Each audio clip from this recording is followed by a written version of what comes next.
त्या सर्व महिला भगिनींना उजव्या बाजूला या. उजव्या बाजूला भरपूर जागा शिल्लक आहे. स्टेजच्या उजव्या बाजूला भरपूर जागा शिल्लक आहे. पुरुषांच्या बाजूने भरपूर चटया रिकाम्या आहेत. आपण कृपया या ठिकाणी येऊन बसून घ्या. समोर बाहेर समोर सगळे समोर बघा. पाठीमागे मागे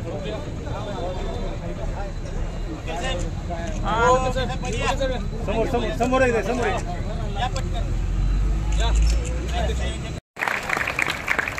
एक आगळा वेगळा विचार घेऊन समाज परिवर्तन करण्याच्या दृष्टिकोनातून माननीय हंकारे सर आपल्या मुरुड शहरामध्ये आज आलेले आहेत. धनुष्य बाण मारुती पुढे उभे हात जोडून श्रीराम जय जय राम. आरती ओवाळू पाहू सुंदर मेघश्याम. दशरथ नंदन कौसल्यासुत राजाभिषेक होतो पाहूया आता. श्रीराम जय जय राम. आरती ओवाळू पाहू सुंदर मेघश्याम. भरत शत्रुघ्न दोघे कामरवारीची सिंहासनी आरूढले जानकीपती. श्रीराम जय जय राम. आरती ओवाळू पाहू सुंदर मेघश्याम. विष्णुदास नामा म्हणे मागणे हे किती अखंडित सेवा घडो रामचंद्राची. श्रीराम जय समोर समोर बाबू समोर एक मिनिट.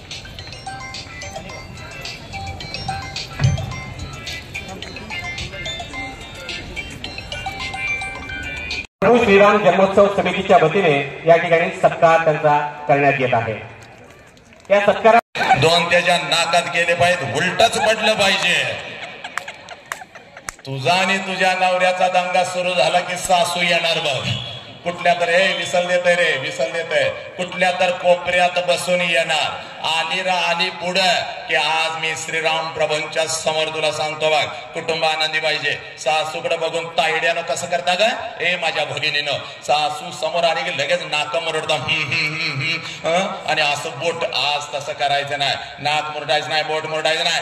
सासूकडे बघायचं नाही, असं करायचं. आत्या मग करायचा.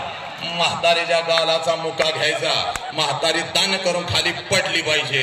आणि म्हातारी खाली पडली की तिला सोडायची नाही. लय दिवसांनी सापडल्या तिच्या जवळ बसायचं. तिच्या गालाचा ट्रिपल मुका घ्यायचा. आत्या वांग वांग वांग वांग करायचं. सासू तुझ्या नवऱ्याला म्हणले पाहिजे आमोशा संपली तरी हिच्या अंगातलं जायना झाले. कुठं तर नारळ फोड, लिंबू का. मग लगेच सासूला सांगायचं आज माझ्या अंगात कुठला भूत पिशाच आलं नाही तर माझा बंधू वसंत आला होता आणि आनंद काय असतोय मला सांगून गेलाय. त्यामुळे या घरामध्ये आजपासून प्रत्येक जण अगदी आनंदालाच राहणार. आनंद सब मंगल है सब आनंद है असं जायचं लक्षात घ्या. आणि आज मला कसलंच टेन्शन नाही. हे लय आनंद झालाय मला. 20-20 हजार लोक माझ्या समोर असतात. अशीच 20-20, 25-25 हजार. झाडावरचा पक्षी सुद्धा मी उठू देत नाही. एवढी वाचा सिद्धी प्रभूंच्या छत्रपतींच्या मातानं आपल्या आशीर्वादाने या वसंताच्या जिभेवरती आली. लक्षात घ्या. आजकाल तर जनावर सुद्धा माझं व्याख्यान बघत बसतात. पण इयत्ता 1ली ते 4थीची कार्टी जर माझ्या समोर आली तर मात्र माझा हातपाय लटलटायला लागतात. कारण ही कार्टी कधी काय करतील याचा अंदाज नाही. अनेकांची कीर्तन यांनी पाडली, अनेकांची प्रवचन यांनी पाडली. शिक्षकांच्या तोंडाला तर फेस आणला या कार्ट्याने. कार्ट शाळेतनं घराकडे कधी जातंय शिक्षक वाट बघत बसते आणि घरातनं कार्ट शाळेला कधी जातंय त्याची आई वाट बघत बसती. एवढी कार्टी नालायक.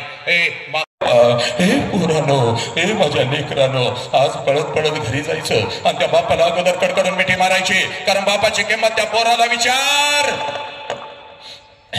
ज्याचा बाप त्याला लहानपणी सोडून निघून गेलाय बघ.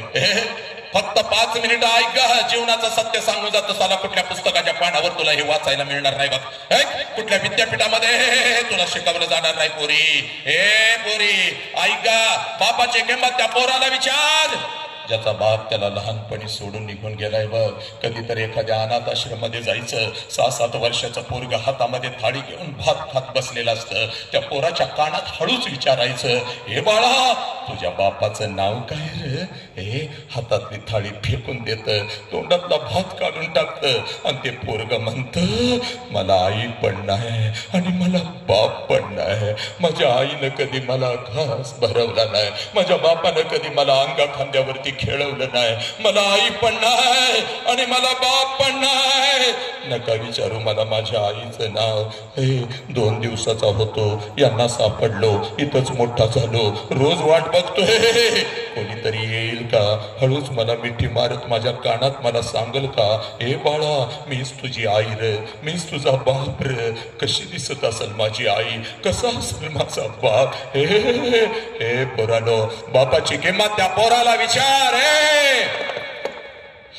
बापाची किंमत त्या पोराला विचार ज्याचा बाप त्याला लहानपणी सोडून निघून गेलाय. बाप तुमचा बाप ज्या वेळेला सणासुदी दिवशी तुमचा बाप ज्या वेळेला सणासुदी दिवशी तुम्हाला कपड्याच्या दुकानामध्ये घेऊन जातो, त्यावेळेला सगळं कपड्याचं दुकान तुम्हाला तुमचं वाटतं पोरानो, कारण तुमच्या पाठीमागं साला तुमचा बाप उभा आहे. सगळं कपड्याचं दुकान तुम्हाला तुमचं वाटतं. ज्या वस्तूला तुम्ही हात घालाल ती वस्तू तुमची होते पोरानो.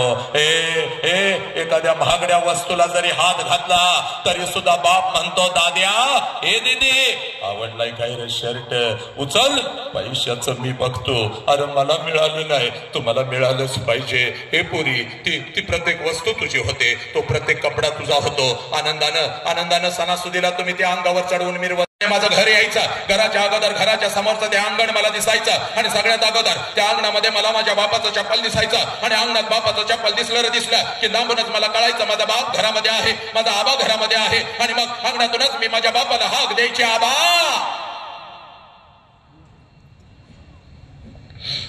आबा